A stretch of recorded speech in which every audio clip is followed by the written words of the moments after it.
Civil supply కార్పొరేషన్లో భారీ scam జరిగిందని ఆరోపించారు మాజీ మంత్రి కేటీఆర్. మార్క్ఫెడ్ ద్వారా తీసుకున్న 22,700 కోట్ల అప్పు తీసుకుని సివిల్ సప్లై కార్పొరేషన్కు మళ్లించారన్నారు.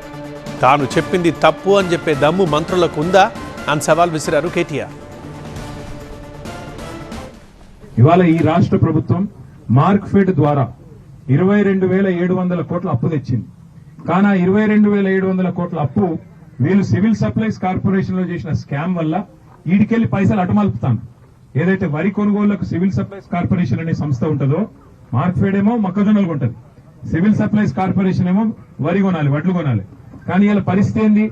ఆ సివిల్ సప్లైస్ కార్పొరేషన్ లో కుంభకోణం చేసింది రేవంత్ రెడ్డి ప్రభుత్వం.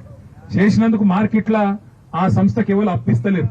1,60,000 కోట్ల అప్పు ఉంది కాబట్టి మీకు మేము మళ్ళా పైసలు ఇయ్యం అని చెప్పి చేతులు ఎత్తేసింది. మరి ఏం చేయాలి?